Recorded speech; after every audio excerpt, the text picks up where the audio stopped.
Mi nombre es Andrés Valdés y en esta ocasión vamos a aprender a derivar la función seno, pero por definición. Recordemos que la definición de la derivada es pendiente de la recta tangente, la cual se define bajo el siguiente límite.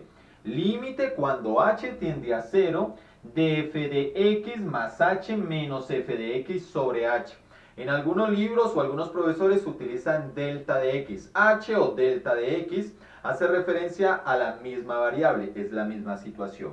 Entonces, hoy vamos a derivar la función seno de x, pero por definición. Para eso debemos tener en cuenta cuestiones básicas. Una de ellas, la identidad trigonométrica que me habla del seno de la suma de dos ángulos.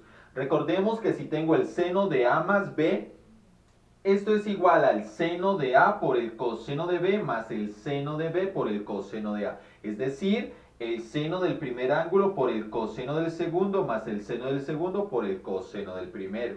También debo tener en cuenta dos límites básicos. ¿Cuáles son estos dos límites básicos? Límite cuando θ tiende a 0 del seno de θ sobre θ es igual a 1 y límite cuando θ tiende a 0 de 1 menos coseno de θ sobre θ es igual a 0. Entonces debemos tener en cuenta esas cuestiones básicas.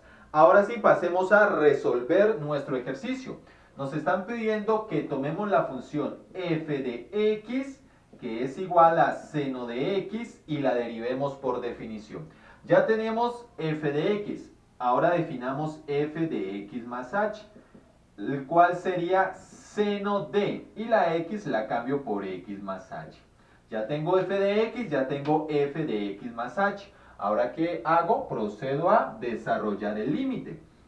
Entonces vamos a tener que esta derivada va a ser igual al límite cuando h tiende a 0 de f de x más h, es decir, seno de x más h, menos f de x, es decir, menos seno de x. Todo esto sobre h. Ya tengo definido el límite. Si lo hallamos de forma directa reemplazando la h, vamos a tener una indeterminación 0 sobre 0. Entonces debemos remover esa indeterminación. ¿Cómo lo hacemos?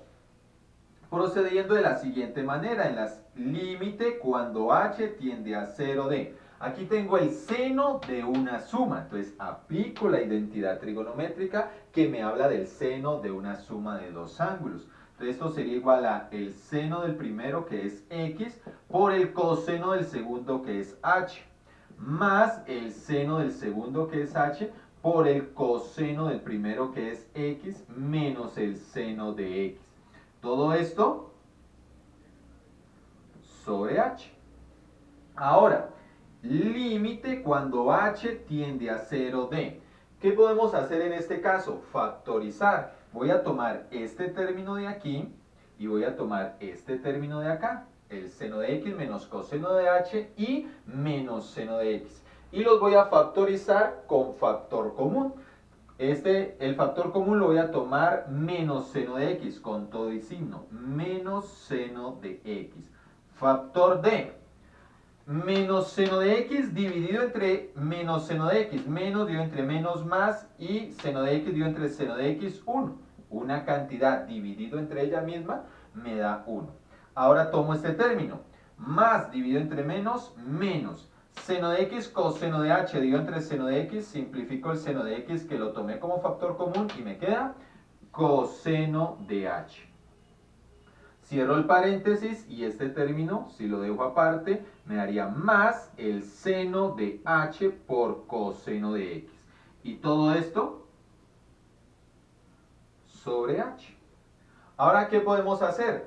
Este límite lo puedo hallar de forma separada y este límite de forma separada. ¿Cómo lo hago? Recordemos que si yo tengo a más b sobre c, esto sería igual a sobre c más b sobre c. Vamos a aplicar esa situación en este caso. Y eso me daría límite cuando h tiende a 0 de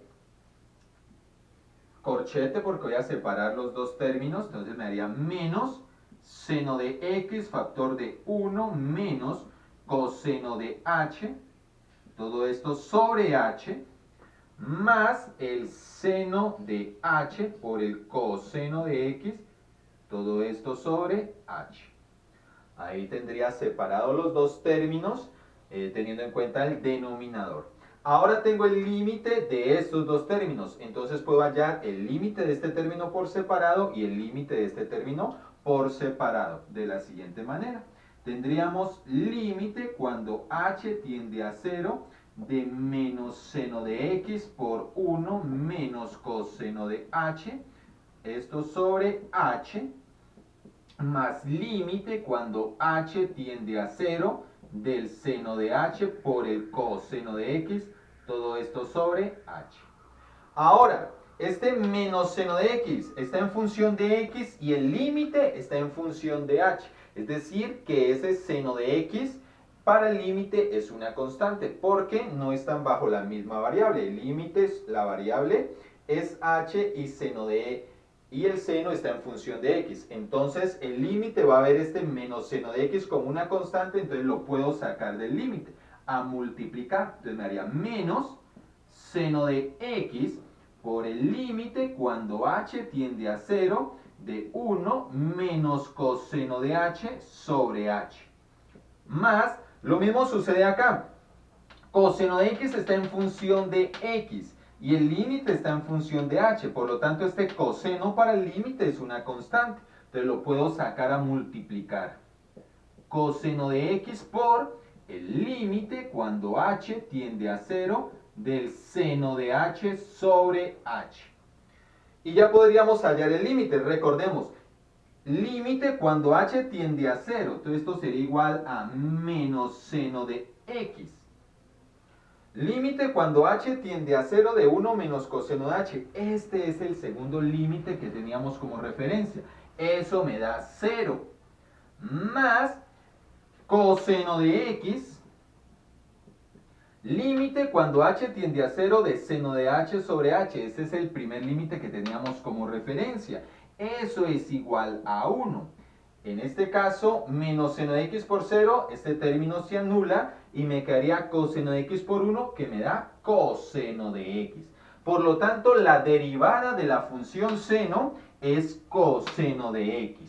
Y la hemos desarrollado por definición. En este momento, pausen el video, copien línea a línea lo que hemos hecho. Si tienen alguna duda o inquietud, nos la dejan en comentarios. Dado el caso de que les guste nuestra explicación de cada una de las clases, entonces suscríbete a nuestro canal y no te pierdas ninguna de ellas. Nos vemos en una próxima clase. No te olvides, pausa el video, copia el ejercicio, dudas, inquietudes, no las dejas en comentarios. Suscríbete.